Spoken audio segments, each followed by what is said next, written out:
Boom. Everybody, welcome to the Omniverse Comics Guide podcast. We are your Omniverse Comics Guide guys.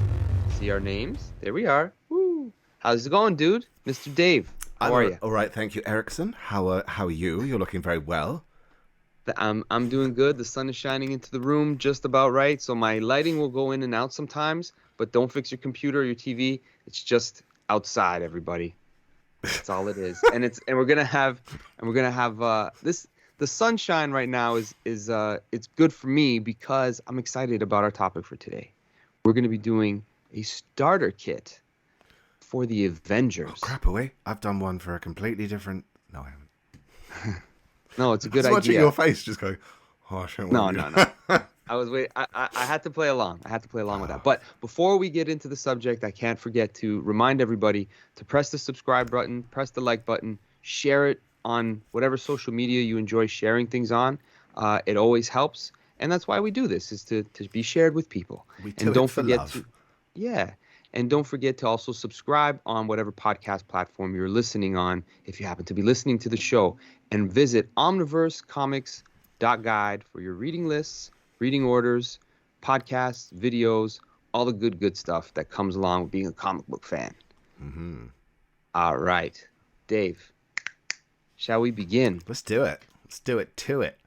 When you brought this up, I wasn't sure if the Avengers, so I'm going to do just a little Little intro preamble to this subject, a little preamble. I wasn't sure if the Avengers had good starting points other than like actual decades or like change in publishing. For instance, in the 2000s, there's a very good starting on point that you feel like a modern day viewer of the shows or whatever people are, why they want to suddenly get into reading Avengers. Yeah. I feel like if a person's trying for the first time, suggesting, well, you go right back to the beginning if you want to see Captain America get, found. Like, it's not, you might not have the patience for it.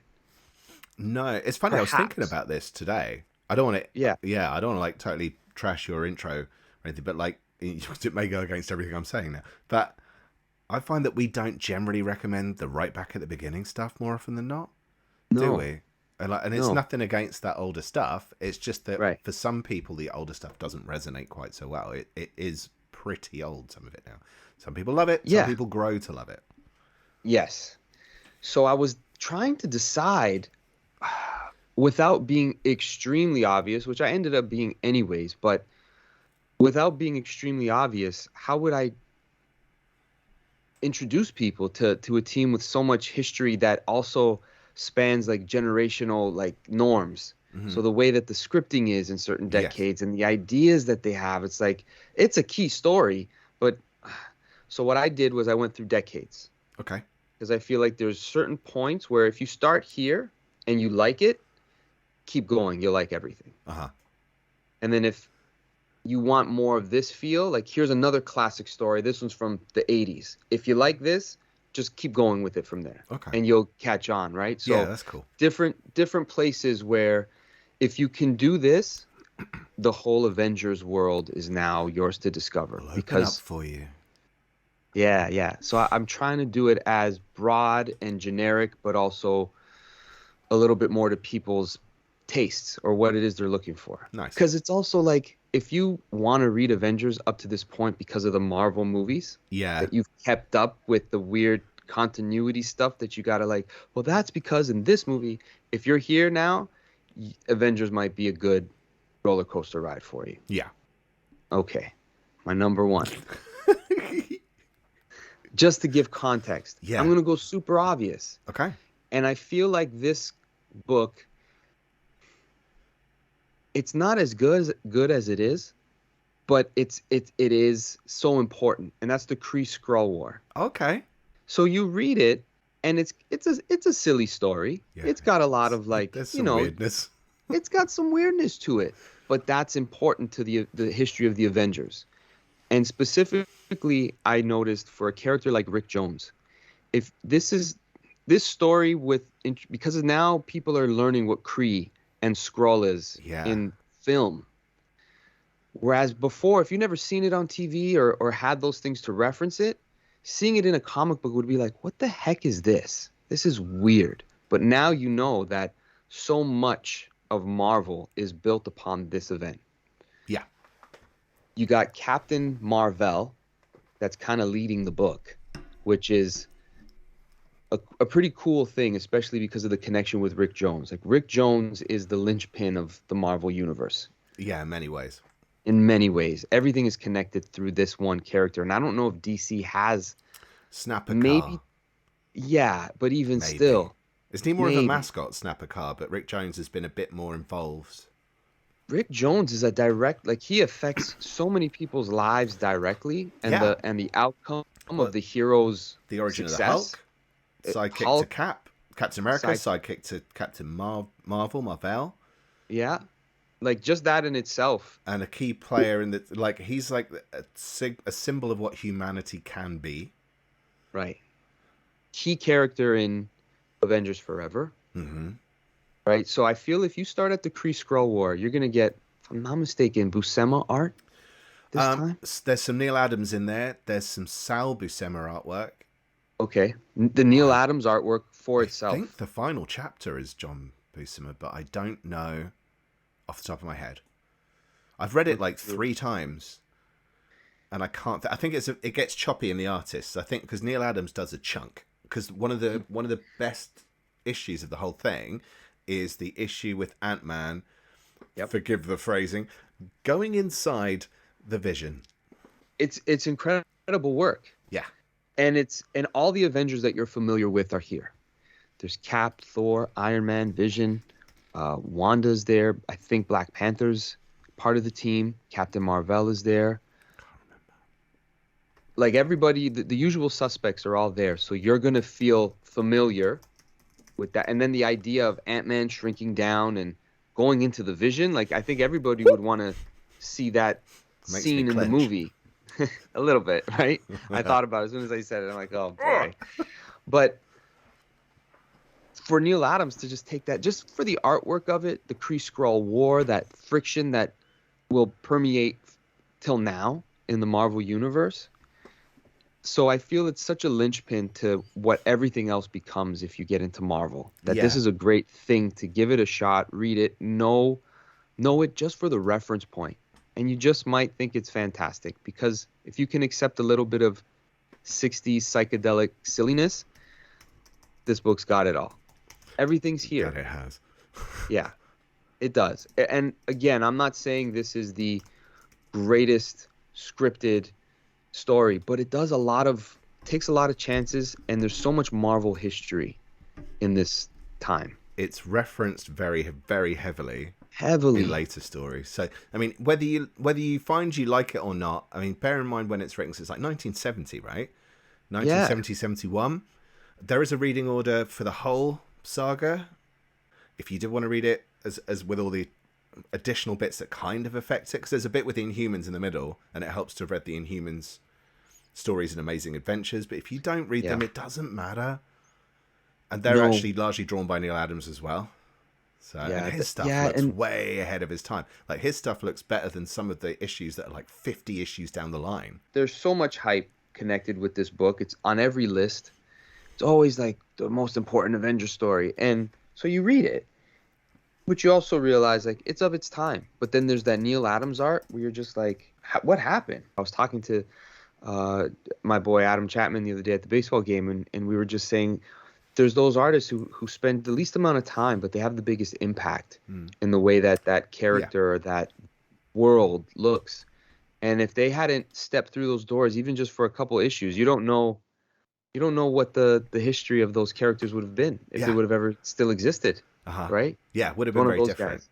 Mm-hmm. Even if him just being there made people take notice. Right. You know? Exactly. So give the Kree Skrull War a try. I think you don't have to go to issue 1, because if you read this, you'll know who the characters are. You'll know their backstory through all of the different media you've already been exposed to. And that's enough. Continue on from here. Yeah. See where it goes. Nice. All right, Dave. You're cool. number 1. Cheers, dude. I'm going to go... I know we've just said about not going back to the beginning, not having to go back to the beginning. I did ponder picking a chunk of the Stan Lee Jack Kirby stuff and going, you know what, this because some of them are kind of fun.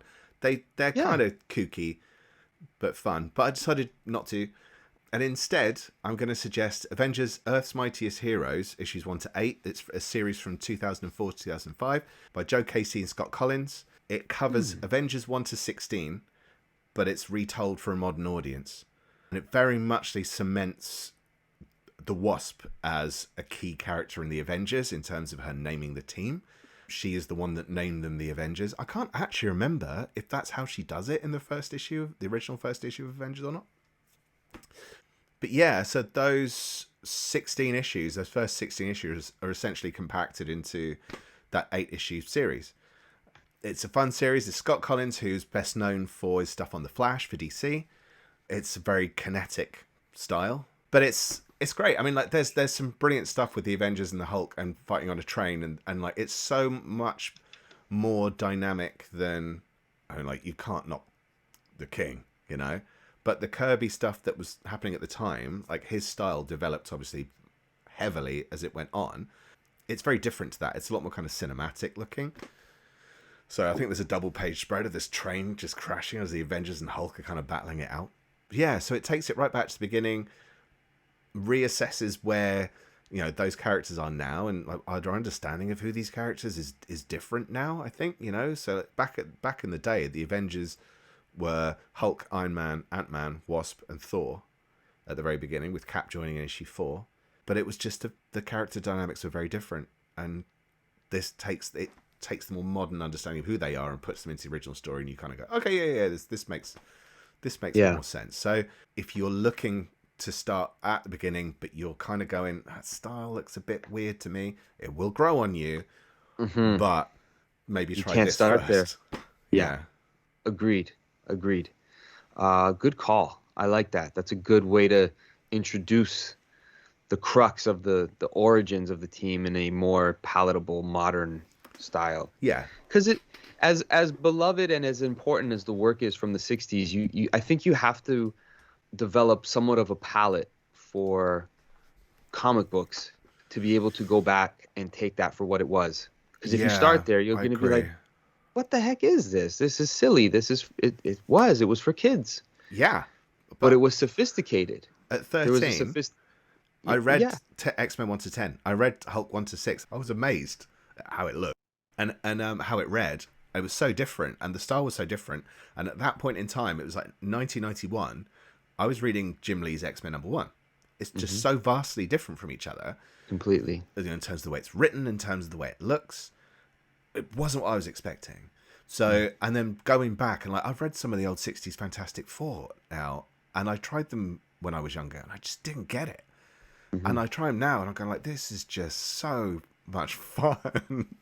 And like, I love more than anything from the 60s period Marvel is Nick Fury, Agent of S.H.I.E.L.D. It's just madness. It's pure madness. Like Jack Kirby will create these amazing robots, and they're so ornate, and they're like these massive big-headed things that look almost monstrous, and they've got these tiny little like desk chair wheels at the bottom to move them. Yeah. You're going, that would fall over in 2 seconds, Jack. But it doesn't matter. It's just fun. And there's a brilliant scene. Sorry, I'm totally going off on a tangent. There's a brilliant scene where Dum Dum Dugan gets shot in the head when they go into this barbershop. I think AIM agents break into a S.H.I.E.L.D. barbershop. You know the way they always get in the barber chairs and they go through the ground and into the underground S.H.I.E.L.D. base. And these AIM agents find out where the barbershop is and they shoot Dum Dum Dugan in the head. And basically they fend them off. And Dugan goes like, Dugan, are you okay? And he's like, it's all right. I wore my metal skull. Lucky I wore my metal skull cap today. And he takes his bowler hat off. And there's just that one day he wore it, just on the off chance he'd get shot in the head. You gotta go with it. That's the thing, right? You just gotta keep in mind. It's meant to be funny. And it may well be that it was meant to be funny. Sure. Because Kirby was like a funny guy. In a strange way. It's hard to describe. It is really hard to describe, but I think it's like when you learn the language of comics, that's when it's time to go back. So like if you're not there yet and it's new to you, Earth's Mightiest Heroes, as it's called. So you can get a version called the Avengers Earth's Mightiest Heroes, the Ultimate Collection. In paperback, it's still around. There is another choice of mine that I'm potentially going to run. We'll just see how it goes. That's also in that book, but we'll come back to that. Okay, nice. Woo. I'm excited to read the Avengers. I realized, I don't know about you, this is maybe a silly question, but like for you, what's your favorite team, your comic team? And how do you come to that? Is it just that I like the most stories from them? I've collected the most things from them. Like, how do you distinguish, I think this is my favorite? I'm weirdly fascinated at the moment by the Doom Patrol, but I don't have favorite stories. I'm just fascinated by because of the weirdness of it and like total Right. acceptance of the weirdness of it. But otherwise, I don't know. I think I vary on teams, but the Avengers, we will probably talk about it at the end. Like for me, the Avengers at their height, when I did like reading them as a team, was a period when no one else was liking the Avengers. I think it's because when it's dysfunctional, I like it. I think probably one of my favorite team books of all time is the 2000s era New Avengers, but we'll probably touch on that at some point. How about you? Yeah. Have you got a favorite team? Probably Avengers, only because I love the X-Men more than I ever thought I would. Mm-hmm. And that's because there's a period of those books where I want it all. Yeah. But with the Avengers, I find myself wanting from Earth's Might, like the Stan Lee stuff. Yeah. I've got all those epics. I want it up to at least 300. I want to read all of that. Wow. And then I have Omnis. I have, chunks of the Roger Stern. Like I have big eras of the Avengers that I'm willing to read. The Kurt Busiek era, I've got a clear soft spot for. Mm-hmm. So like, man, I think Avengers is my favorite team in comics, and I never imagined that would be. You good? You got? I'm just looking for a visitor. I'm just pondering your question so much now. It's making me really think. Sorry. Because it would naturally be the Justice League for me. I grew up a DC kid. That's true, yeah. And I love Superman, love Batman. I named the podcast after both of their fortresses. Like, I just love DC. But from the movies and then getting into the comics of the Marvel Universe, Mm-hmm. it would have to be the Avengers. Wow. And I never thought that would happen. No, I wouldn't have thought that of you. I love Thor. Yeah, no, I love the. Well, there you go. There's my Avengers shirt. And it's doing lists like this where I'm like, you actually read more than you realized. Yeah. Yeah, it's funny how that works. Yeah, it's cool. My number 2? Yeah, go for it. 2? Okay. Yeah. I'm going to go with Avengers Forever. That's asking a lot of a reader, I know. But similar to the Kree-Skrull War, it's its own kind of contained story. And with Avengers Forever, whatever you need to be filled in on, that information will be given to you.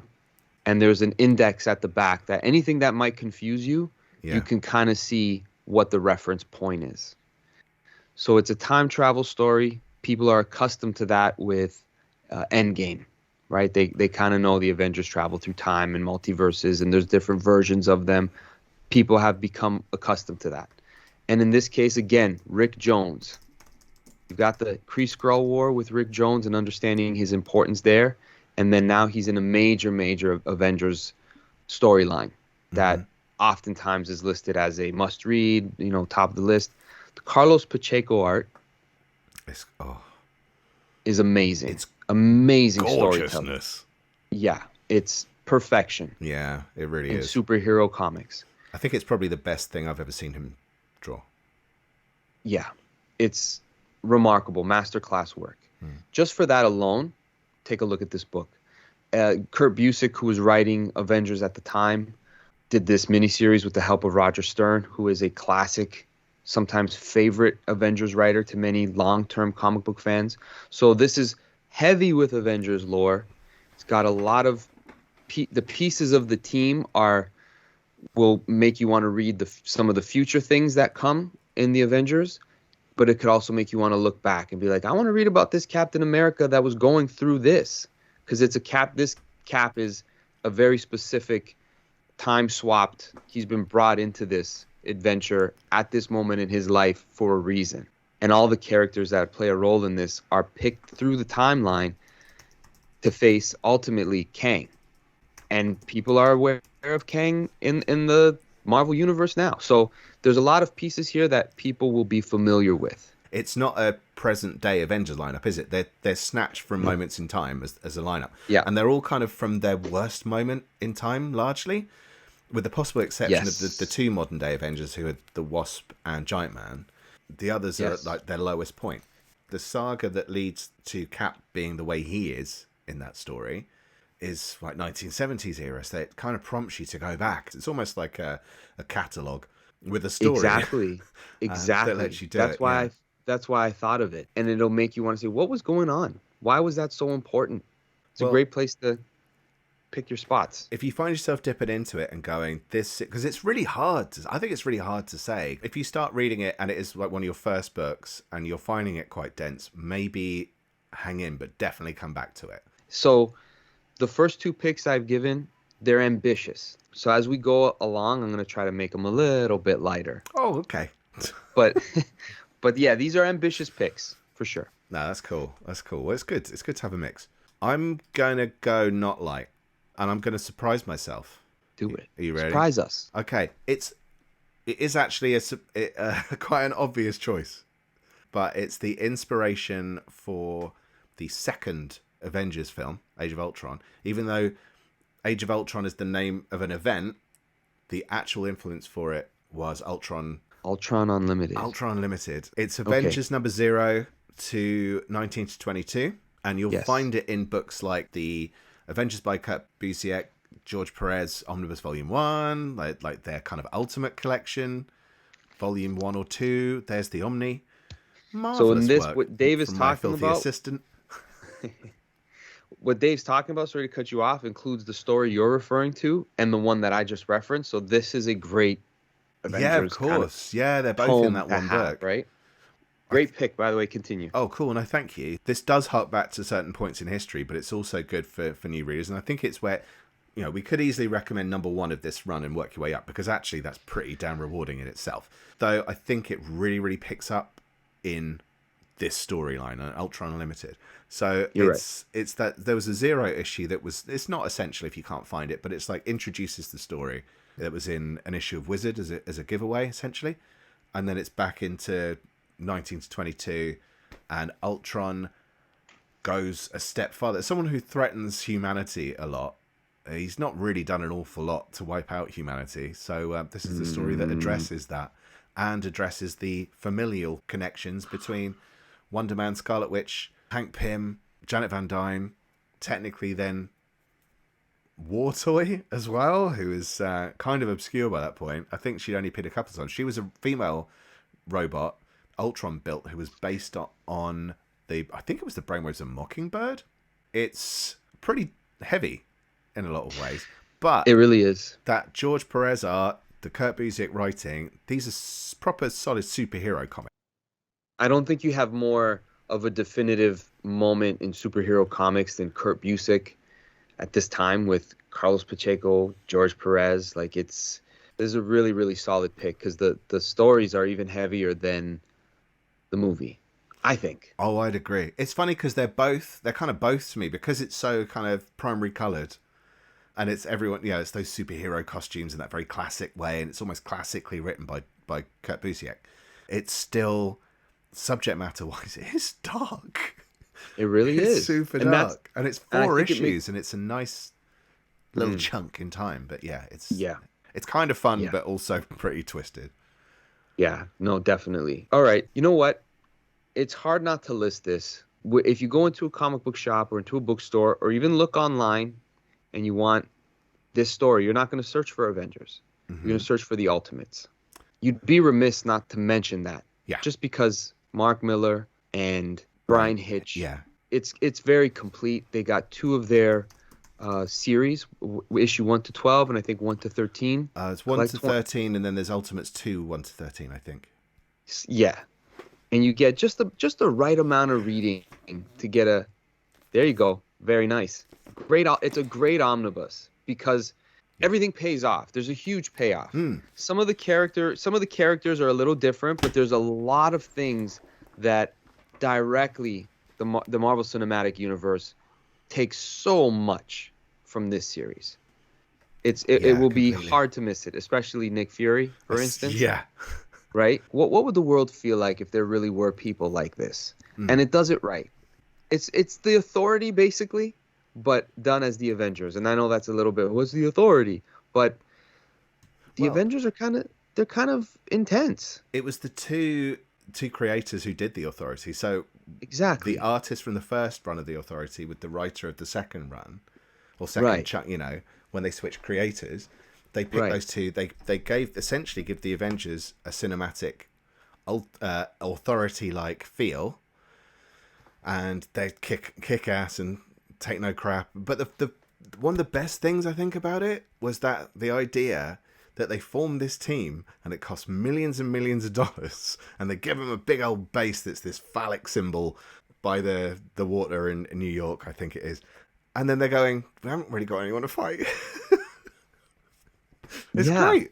The way that they deal with things it feels more real world. So the Ultimate Universe, as it was essentially a relaunch of the Marvel Universe, but alongside the regular Marvel Universe. So they didn't cancel everything and start over, but they essentially could start over alongside, and you could just, if you hadn't read Marvel books before, you could just read the Ultimates books. And Mark Miller felt Avengers weren't really avenging anything. What were they avenging? So in line with the Ultimate Universe, they called them the Ultimates. Makes sense. Yeah. It feels very organic. And like you said, imagine if the Marvel Universe was starting in 2002. What would how similar would they be? What would be different about them? How could they use technology? What kind of things could be terrifying about S.H.I.E.L.D. Or very cool about S.H.I.E.L.D., if it really existed? What if the Avengers lived in a world where George Bush was their president? Like, it made it very grounded in that familiarity of, that really does look like New York destroyed. It's not just comic book New York. That's holy. So with all this being said, all this praise, the one thing is that it is very much of its time. So some of its pop culture references, that's true, are like, oh, this was in 2002. This was it does have that feel, but all of the comics are going to feel like that. Even the other ones that we've suggested, they pull from what's happened so far. And if something is cool at the time and they want to be trendy or up to speed, 10 years later, it's going to sound corny. Deal with it. Yeah. But other than that, you can see where the direction they went with the Marvel universe, cinematic universe, heavily influenced by this book. So it's kind of hard not to put it as a starter kit pick. I completely agree. So excellent. My number 3. Just let you know what's been going on in the Omniverse.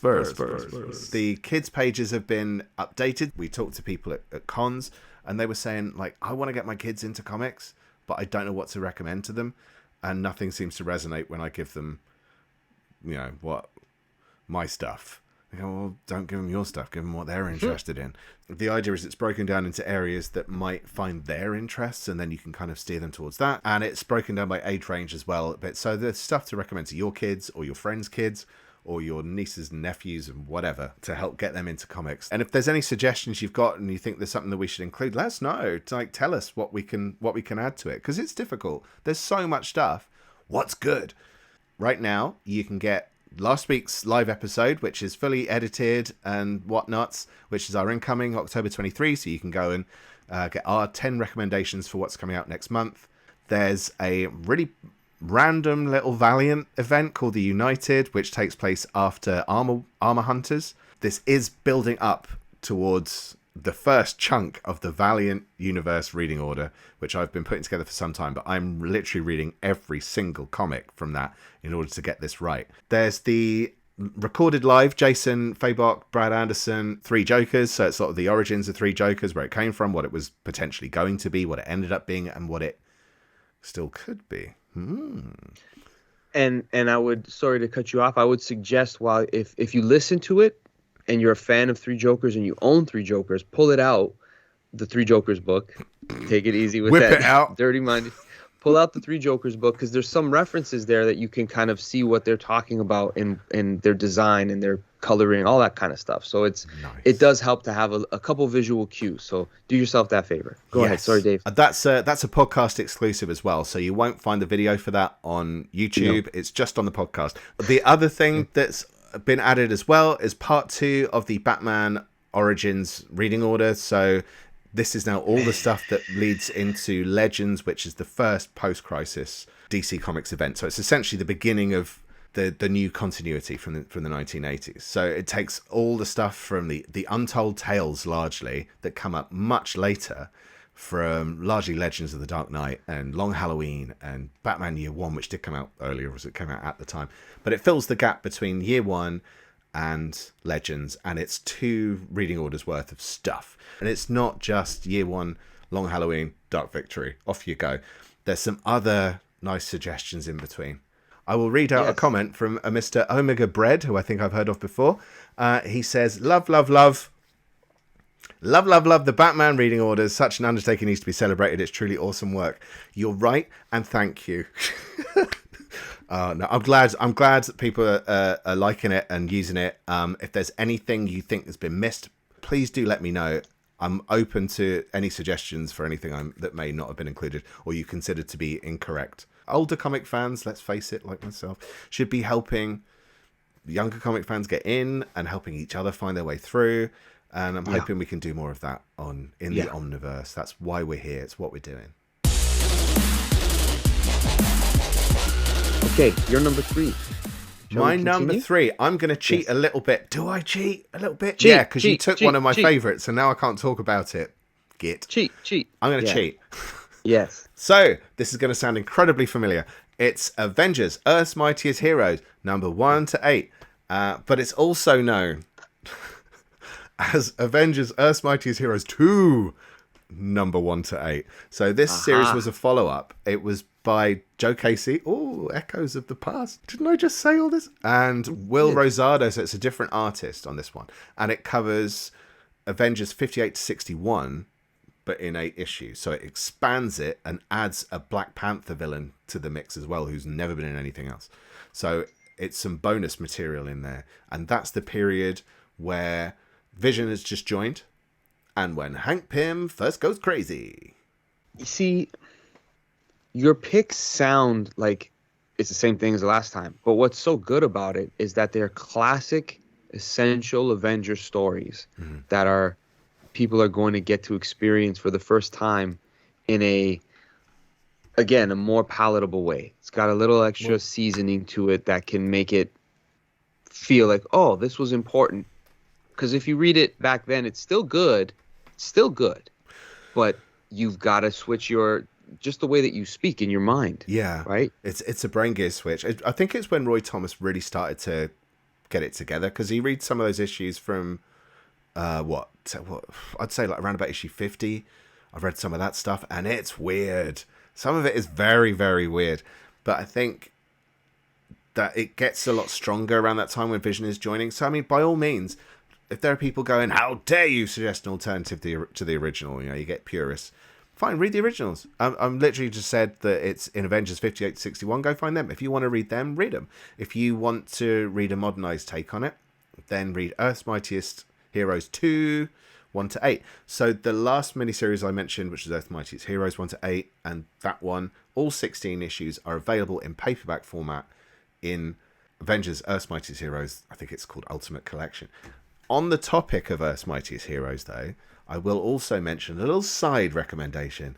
It's Avengers based, and it's this. This is the Earth's Mightiest Heroes animated series. So this is just fantastic. Like, it's so good. Before we had kids, me and Mish used to watch this on a Sunday morning together. I would have breakfast and watch Avengers, because it was just, and I love the way Captain America literally every week would go, "It's over," fill in the villain. "It's over, Kang. It's over, Wrecker. It's over, Skrulls. It's over, Mom." Whatever it might be, he was just, "It's over," every week. And I don't care. I loved it. It was so good. And as an interpretation of the characters, they pick those key moments, So whether it be the earlier stuff or they do a version of Secret Invasion. Yeah, exactly. It's fantastic. And the animation style is really just so... It borders into... It feels like it's been influenced by that kind of Bruce Timm, Batman, Superman 90s stuff. It was worked on by Thomas Perkins as well, who's, if you find Thomas Perkins on Instagram, his stuff is amazing, and he reveals all the stuff they were going to do in series, what was it, series 3? Did it only go for 2 runs? I think it was 2, and they cancelled it. Great ending, you get an ending, it's fine, it's a big build-up where you kind of get a new Avengers type story in there. And then they cancelled it, and it was to replace it with something that looked, I think it was called Avengers Assemble, and it looked more like the film. but it just wasn't. Yeah. It wasn't good. No, this stuff has a great way of interpreting classic stories of each Avenger and finding a way to fit it into the lore of the whole Avengers umbrella. Like I think this is the series that has a Beta Ray Bill. I The Thor think storyline. I'd have to watch it. God, I want to watch it again. I was trying to get my kids into it, but there's some quite scary bits at the beginning, so I think they were a bit too young. But he wanted to get Rom in there. It's a lot of fun. Like they really do justice to the Avengers. No pun intended in that one, but that's a multiversal pun. Omniversal pun. Hey, there you go. We intend that multiversal pun. Omniversal pun. Omniversal pun. I got to work on that one. But yeah, good picks. Really, really good picks because it does pay tribute to the proper history, but does it in a way just like the animated show does, where it interprets it in a 22-minute. You get someone can learn the Kree-Skrull War, 2 episodes. You got it. Yeah. So if you can handle it in cartoon mode, maybe you want to go to the source. Like there's stages, because I think a lot of people who watch those Avengers movie wanted a little more maybe. Yeah. And those animated 22-minute episodes, they give you your little. They give you so many characters as well. Like there's so many. It's Easter eggs every episode. Yeah. Brilliant, but also a really good storytelling, and it looks great. And it's again that kind of 4-color, that real bright, very classically superhero-y. So people are going like, "New Avengers sucks, man. It's so dark, and that's not my Avengers." Like, okay, well, watch this then. Yeah, exactly. You got your Avengers right there, pal. Great picks, man. Okay, I'm thinking of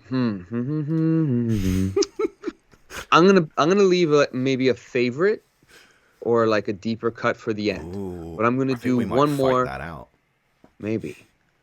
I'm gonna do another one for a modern reading audience, and that would be the Avengers, but the Young Avengers. Oh, nice touch. So the Young Avengers is something that is starting I love it when to you surprise formed. me.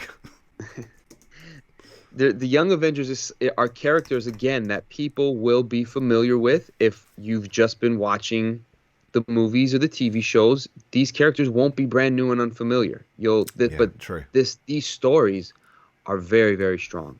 And they've got a real diverse set of characters that are children of Avengers or legacy characters that doesn't really exist as much in Marvel as we know in DC. We've got DC got Young Justice or the Teen Titans or whatever it might be, members of the Justice Society that are also got legacy characters in Justice League, etc., etc. In Marvel, it's not so much like that, but this is a moment in time. This is the Alan Heinberg, Jim Chung stuff that I'm referring to. So nice. Includes the Children's Crusade. I think this is a great place for people to start reading if they've been following the movies, to be honest. At this point, yes. Absolutely. At this point, it's a really, really great place to sink your... There it is. If you want to show a little bit of that off, Dave, it's a great omnibus. Yeah, highest recommendation because it's the storyline that people are kind of curious about in regards to Wanda and her sons. So you got that sort of mystic aspect of the Maximoff family. And then you also have everything else that's taking place with Kang. Like, it's a really, really good sweet spot right now to begin reading Avengers. It's got great villain. One of my favorites.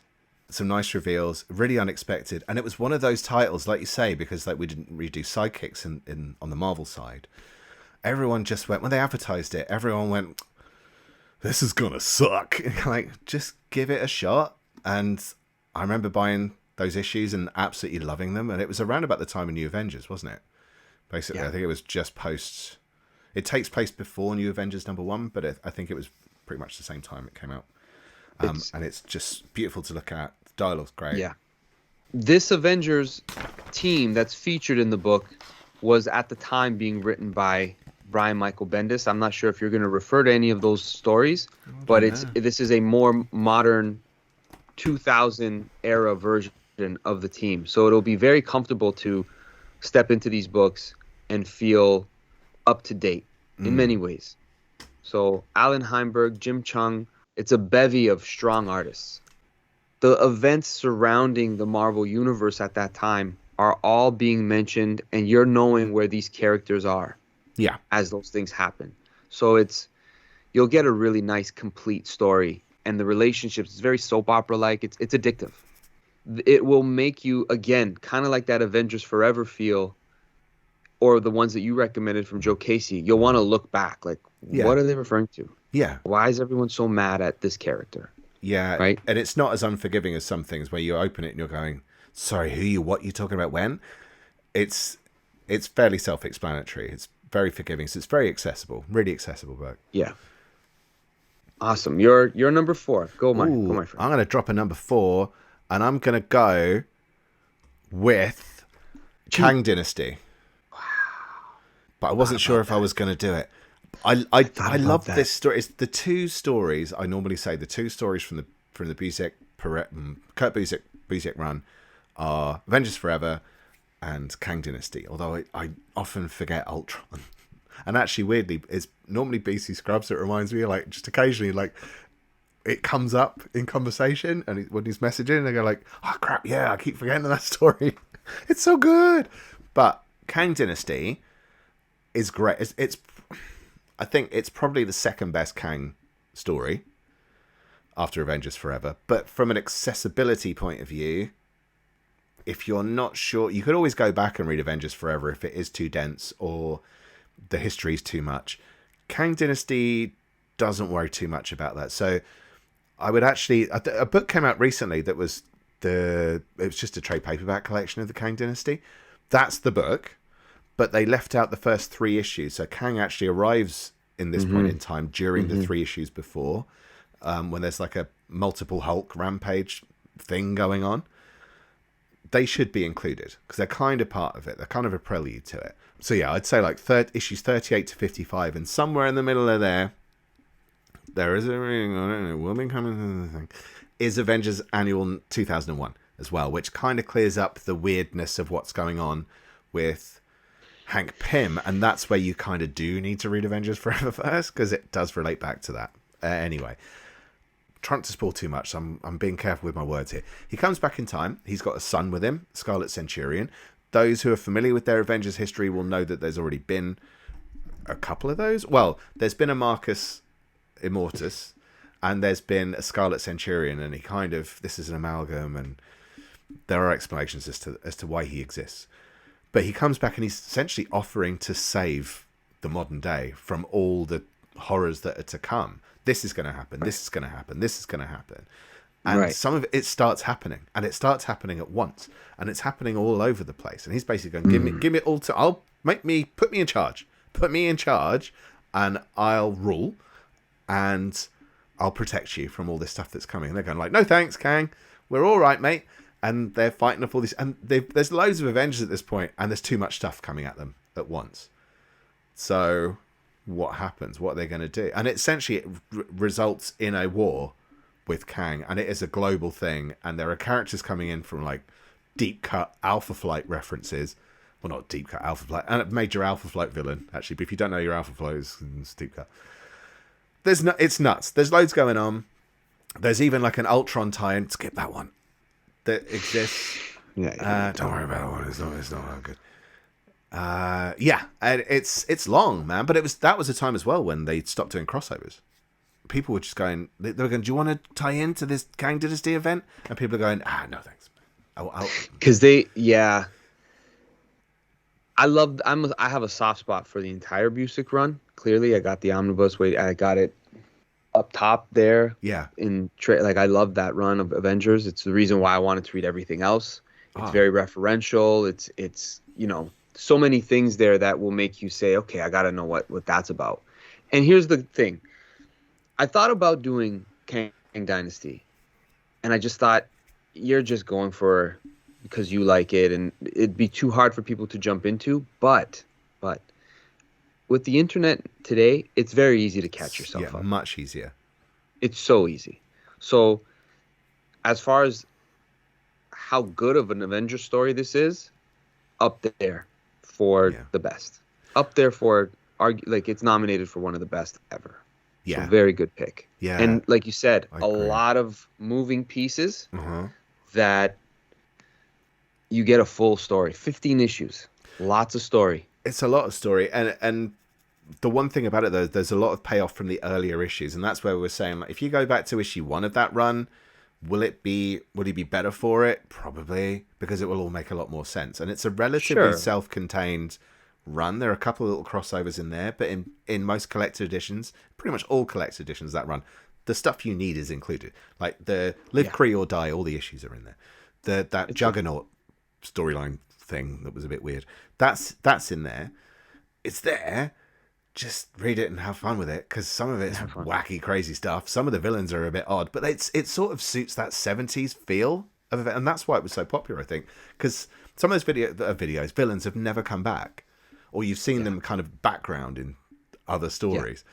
So, but it was that period, and it works. It's a very classic Avengers run, but this is the end of that run. This marks the grand finale of Busiek's run on here, and even though he's had Perez on for a good chunk, other artists. So like during this storyline, you get Alan Davis, Kieran Dwyer, Ivan Reyes, Manuel Garcia, and Brent Anderson just on this story alone, and they're major names, major talents. So it pays off. If you're new to comics and you don't know who those people are, trust me, you're getting good stuff. Yes, absolutely. Great pick. Love that stuff. Thank you. Very fond of it. It's the Kurt Busiek Avengers. I think it has something for every Avengers fan.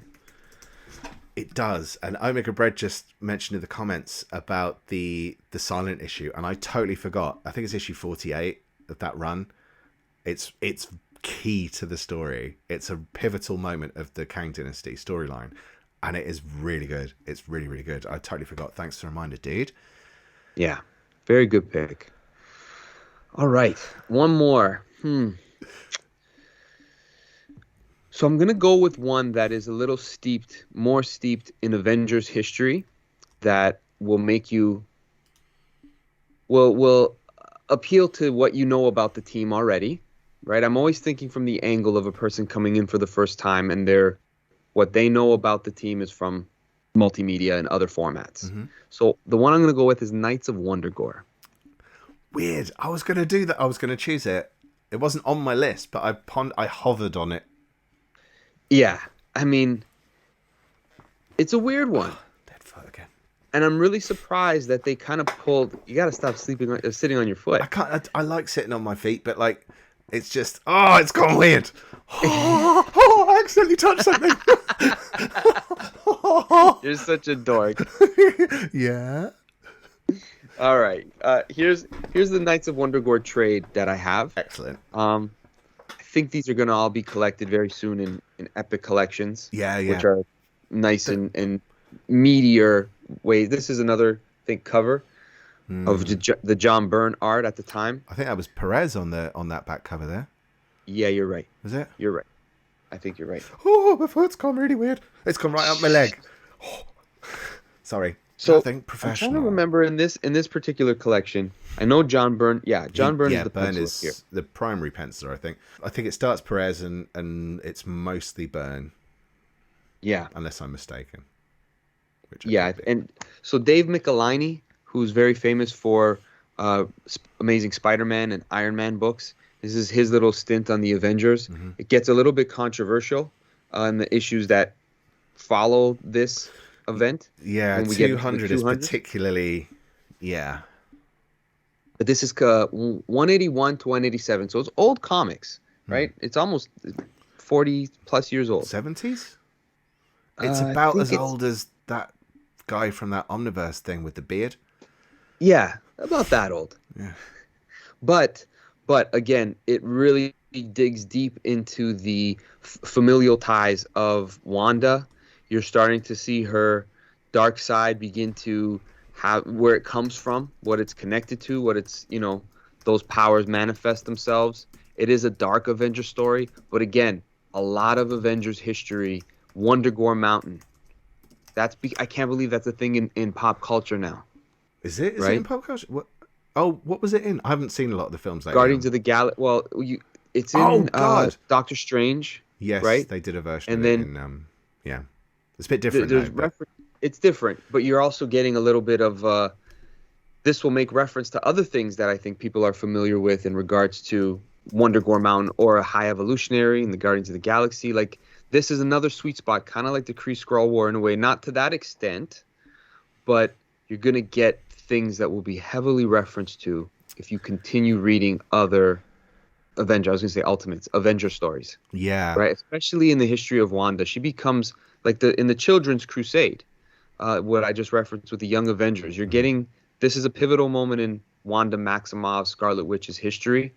So it's kind of cool to see one of those key places where it starts, where it begins. That seed is planted. I think this pretty much is the beginning of that. I think there are earlier stories where she switches sides a little bit, as it were. So like she's in one of the Brotherhood, then she's one of the Avengers, and then she goes back to the Brotherhood, and then she goes back to the Avengers again. But it's like, oh, I don't know. Oh, now I'm shagging a robot. So it's a little bit weird in terms of her history. But I think this is the moment when she first this is like Crazy Wanda for the first time, I think. And is it at this point where she's also being trained by, I was going to say Agatha Christie. Agatha Harkness. She's being trained to write mystery novels by Agatha Christie. But this is what's happening here, right? Am I wrong? No. I think so. Well, it was a bit weird because they started doing the training thing in Kang War, which is around about Avengers 127, 129-ish. And then it sort of just fizzles out. Yes. But this is around the time when they're trying to iron out where Quicksilver and Scarlet Witch kind of came from origin-wise. So before then, their parents were Miss America and the Wizard. He was called the Wizard. Who are Golden Age superheroes from, like, what was it, like All Winners Squad or whatever? Anyway, they make out that those older people are their actual parents. That's Quicksilver and Scarlet Witch's parents. But in the background of this, in this story, I'm pretty sure this comes out around the same time as the Uncanny X-Men run that Byrne is also drawing. And if you read both at the same time, it does... It's one of those things where it's not a crossover, but if you're reading them both at the same time, you're going like, oh, hang on a minute. And it's kind of implied that actually it's Magneto. But this is one of the first times that kind of starts to seep in. And you also meet their adoptive parent, basically, why they're called the Maximoffs. It's the introduction of Mr. Maximoff, Jeff Maximoff. Right. Can't remember. Yes, Django Maximoff, isn't it? I think. That's right. It's a good reference to the X-Men stuff at the same time. And I think that's why I wanted to pick something like this, because, again, it will connect you to the Marvel Universe a little bit more deeply as you read more things. You'll start to appreciate the references, the world building that's occurring that they didn't even may have known at the time. But, Wanda's a major character in the Avengers world. So getting those bits of her history help you along the way if you get the House of M and Disassembled, yada, yada, yada, right? It's important to know her history. Yeah. One of the fun things about this is you're actually seeing this come together, because the beauty of comics is no one knows what they're doing, but it's an ongoing story. So people are piecing this stuff together and figuring it out as you go. Yeah. So a lot of this stuff that people go, but that was the way it always was. A lot of it, like, no, it wasn't. And this is one of those times when they're just figuring out how this all slots. And it's really interesting because this is probably the best the Avengers have looked, I would say, since the Neil Adams issues with Byrne jumping on. It's great looking stuff. God, I love Byrne. We should do a Byrne episode. Omega Bridge, I totally forgot this bit as well. The Wizard's origin is wonderful. Who knew you could run really fast by just injecting yourself with mongoose blood? My kids are going to smash school sports day this year. We probably shouldn't have read that on a public forum. You're going to incriminate them. Those mongoose kids. The Omega mongooses. That set me off. Yeah, so it's comic books. It's silly. It's great. Right? It's brilliant. That's why we love it. It's just you just go with it. Go with it. Just go with it. It's okay. What? Make fun of it. Laugh at yourself. Exactly. It's fun.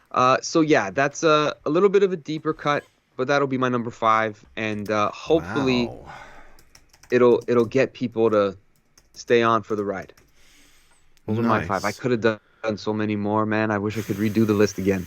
Dave, Me finish it too. off. Me Go too. for it. I'm going to finish you off. I'm going to go with an Make it a obvious happy one. ending. Oh, it'll be a happy ending. Okay. Actually, it really won't be. Oh, dear. I'm going to go with something really obvious. But this is a pivotal moment in Avengers history. And I think for a lot of people, this may well have been their first Avengers story. It's from the mid-late 80s. You probably know what I'm going to pick just by that time period. It's Under Siege. Really, really obvious, blindingly obvious, key moment. But it's one of those things where I think like time has moved on so far. A lot of people have forgotten this thing even happened, or may have heard of it but not actually read it. So bearing in mind, this was a period of time when the Avengers, to a degree, are kind of untouchable. You know, there's a lot of bad stuff that's happened, loads of bad stuff, especially due to Hank Pym being a knobhead. But this is when Baron Zemo goes, hang on a minute, I'm a Newton bitter. I reckon if we get enough bad guys together, we can just kick all their asses. How about it? Anyone up for it? Anyone want to fight? So they basically just get a ton of... Why hasn't anyone done that before? Why hasn't anyone done it before then? It seems so obvious. So this is Roger Stern, John Buscema, just gathering an army to fight the Avengers. And it's, you know, it's the Wrecking Crew are in there. Not like the Wrecking Crew on their own. Enough. No, let's chuck in Mr. Hyde. Let's chuck in Moonstone. Let's chuck in Blackout. Let's chuck in Tiger Shark, Absorbing Man, Titania. And it just goes on. There's loads of them.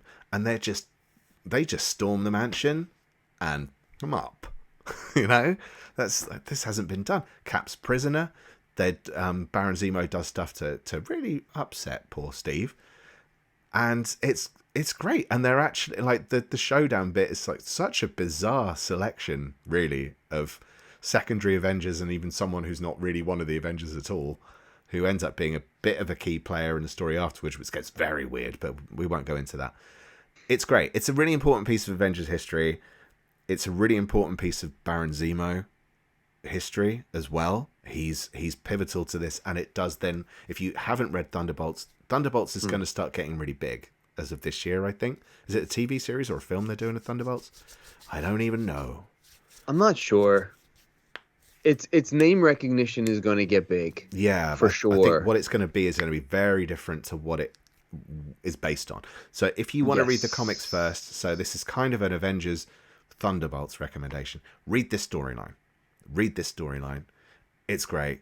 Essentially, hang on, let me just double check myself. It's 270 to 277.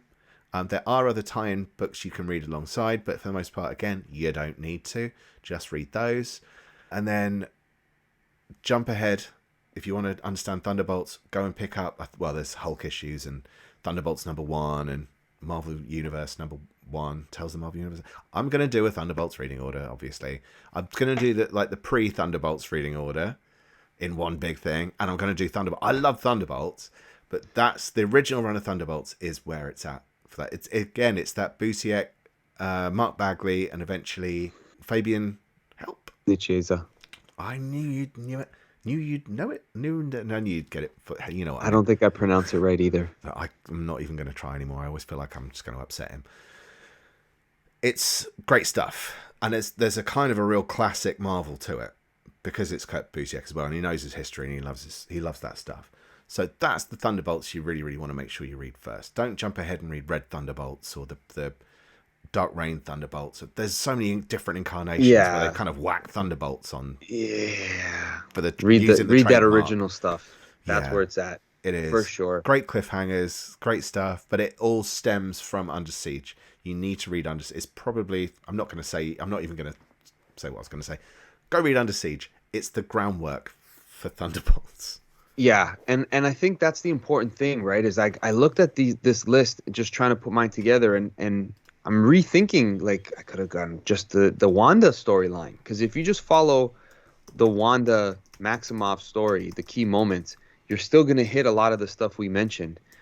Kang War, or that the Kang War also ties in with Celestial Madonna. Like, it's all in one big tapestry of this mythology that they've created throughout the years. And it's pretty dense and cosmic and so wacky, but some of it makes you kind of like,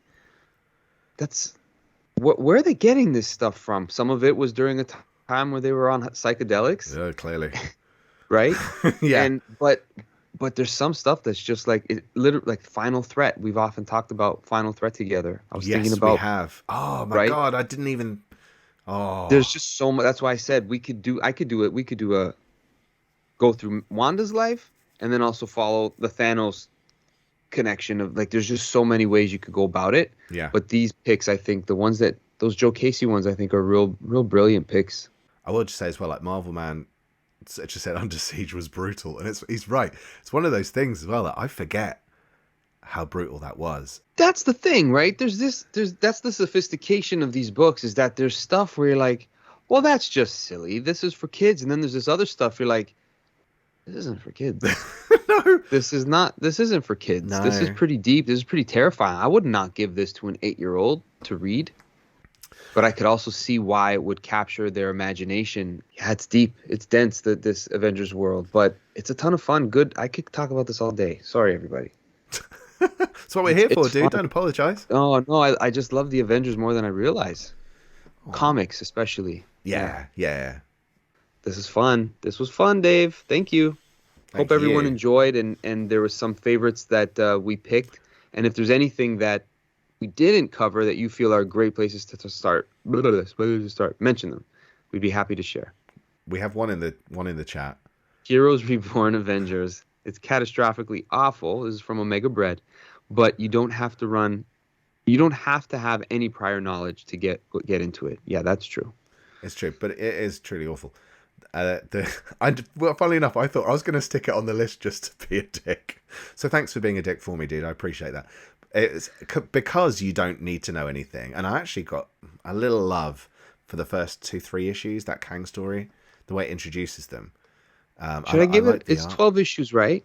13 technically, though 13 is normally missing on your Marvel apps and stuff because it's issue 13 of those 4 books crossover, but it's with Wildstorm characters. Who drew it? Who drew which one? Avengers? Chap. It's YAEP is his name, but I don't know how you pronounce it. Like if it's Yayep, I'm not really sure. Sorry. I think I've got a feeling Liefeld did an issue, but he can't have done. He was too busy giving Captain America boobies. He was giving him them's boobies.